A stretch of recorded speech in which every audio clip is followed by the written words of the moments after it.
आदिवासियों के जमीन पर हो रहे अवैध कब्जे को लेकर आदिवासी संगठनों के द्वारा धूमकुड़िया भवन में आज बैठक रखी गई। साथ ही साथ एक प्रेस कॉन्फ्रेंस का आयोजन किया गया, जिसमें उन्होंने कहा कि सरकार इस पर ध्यान दे और आदिवासियों की जमीन पर लगातार हो रहे कब्जे को रोकने का प्रयास करे। क्या कुछ उसके बारे में नेताओं ने कहा, आइए आपको सुनाते हैं। हमारे भाई लक्ष्मी नारायण जी बता रहे थे, लेकिन किसी का मीडिया के बारे में बोलना ठीक नहीं है। लेकिन मैं यही कहना चाहता हूँ कि हमारे सभी संगठन के लोग अपने अपने तरीके से लिखा पढ़ी करते हैं।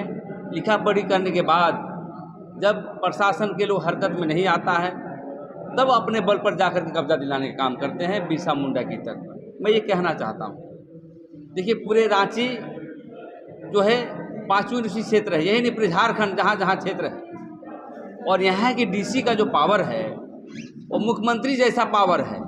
मतलब क्या बोलते, सेकेंड टू चीफ मिनिस्टर। और वो अपने से पावर से इस्तेमाल करके आदिवासियों की ज़मीन को दिलवा सकते हैं, दखल दहानी दिलवा सकते हैं। लेकिन इसके बावजूद भी जो आरोप लगाए जाते हैं हमारे संगठन को कि वो बाहुबल है, वो सरकार है, समानांतर सरकार चला रहा है, तो देखिए हम लोग कोई ऐसा सरकार नहीं चला रहे हैं। हम लोग अपने जब आवेदन आता है, आवेदन का लिखा पढ़ी करते हैं, लिखा पढ़ी में नहीं माना जाता है, हम लोग काउंसलिंग की करने का काम करते हैं, उसके बावजूद भी नहीं मानता है तो हम लोग संगठन के बल पर जाते हैं। कारण क्या रहता है जो आप लोग के नहीं चलती है, या आप लोग भी शिकायत करके थाना या बल्कि पदाधिकारी के पास जाते हैं, क्यों नहीं एक्सेप्ट किया जाता? आप क्या ऐसी बात? एक्सेप्ट का यही कारण है कि यहाँ जो भी पॉलिटिकल पार्टी है वो पावरहीन है, लकवाग्रस्त है, क्योंकि प्रशासन का घोड़सवार होता है नेता, मुख्यमंत्री। इसका मतलब राज्य में सरकार नहीं चल रही है, दिनों दिन जमीन लूटी जा रही है, दिनों दिन मर्डर हो जा रहा है। तो हम यही कहना चाहते हैं यहाँ के जो डीसी को, यहाँ के उपायुक्त को, एसपी को, कि जब भी ऐसे मामले आए तो संज्ञान लेके उसे कब्जा करने के लिए हम लोग को समर्थन करें।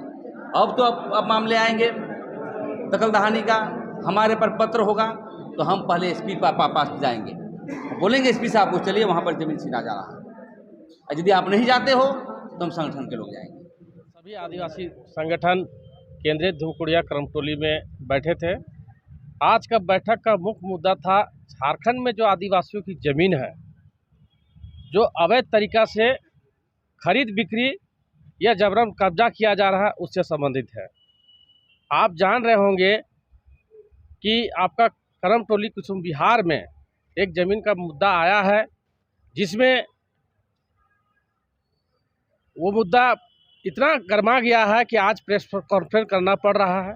लेकिन एज ए सामाजिक संगठन का नेतृत्व करने के नाते मैं कहना चाहता हूं कि झारखंड में ज़मीन क्यों है? ज़मीन बेचने और ख़रीदने के लिए है, मकान बनाने के लिए है। लेकिन ज़मीन खरीद बिक्री का एक नियम है। एक आदिवासी का ज़मीन लेता है तो थाना क्षेत्र होना चाहिए, CRT एक्ट का अनुपालन होना चाहिए, SPT एक्ट का अनुपालन होना चाहिए, साथ में DC का परमिशन होना चाहिए। आप परमिशन ले सकते हैं। अगर कोई आदिवासी का ज़मीन लिया है तो सरकार में अगर है वैसा प्रावधान तो वो भी परमिशन ले सकते हैं। लेकिन अगर उन्होंने परमिशन नहीं लिया है तो ये कहीं ना कहीं गलत तरीक़ा से लिया है।